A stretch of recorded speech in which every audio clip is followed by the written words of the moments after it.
আমাদের এই কর্মসূচির কেন্দ্রে থাকবে শহীদদের রাষ্ট্রীয় স্বীকৃতি, আহতদের সুচিকিৎসা নিশ্চিতকরণ, শহীদ পরিবার ও আহত যোদ্ধাদের অর্থনৈতিকভাবে স্বাবলম্বী করে তোলার রাষ্ট্রীয় উদ্যোগের দাবি, গণকবরে অশনাক্তকৃত শহীদদের লাশ ডিএনএ প্রোফাইলিং এর মাধ্যমে শনাক্ত করে শহীদ পরিবারের সদস্যদের কাছে ফিরিয়ে দেওয়া, ফ্যাসিস্ট দল হিসেবে আওয়ামী লীগের বিচার, গুম খুন গণহত্যার সাথে জড়িতদেরকে বিচারের মুখোমুখি করা এবং জুলাইয়ের ঘোষণাপত্র আদায়। এই লক্ষ্যকে সামনে রেখে ইউনাইটেড পিপলস বাংলাদেশ 1 জুলাই থেকে 36 জুলাই পর্যন্ত নিম্নোক্ত কর্মসূচি ঘোষণা করেছে। 1 জুলাই থেকে 36 জুলাই পর্যন্ত দেশব্যাপী গণসংযোগ চলবে।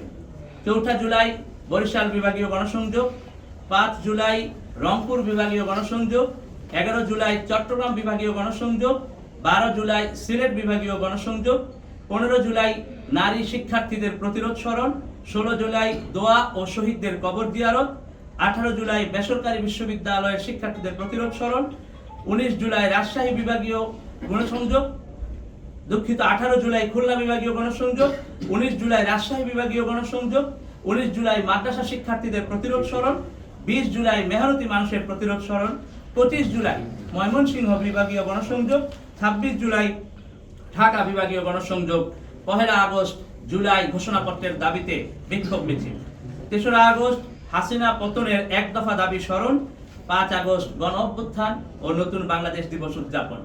এছাড়াও জুলাই ঘোষণাপত্রের দাবিতে সকল রাজনৈতিক দলের সাথে সৌজন্য সাক্ষাৎ ও সংলাপের আয়োজন করবে ইউনাইটেড পিপলস বাংলাদেশ। পাশাপাশি আপ বাংলাদেশ সারা দেশে সাধারণ সমর্থক বৃদ্ধি কার্যক্রম পরিচালনা করবে ইনশাআল্লাহ। ইউনাইটেড পিপলস বাংলাদেশ বিশ্বাস করে গণ অভ্যুত্থানের ফলে গঠিত সরকার এই দেশের জনগণের পাস বুঝতে সক্ষম হবে এবং জুলাইয়ের আকাঙ্ক্ষা বাস্তবায়নের প্রাথমিক রাষ্ট্রীয় দলিল জুলাই ঘোষণাপত্র দিতে আর কোনো সময় ক্ষেপণ করার ভুল করবে না। জুলাই আমার, জুলাই আপনার, জুলাই বাংলাদেশের আপমর ছাত্র জনতার, জুলাই সবার।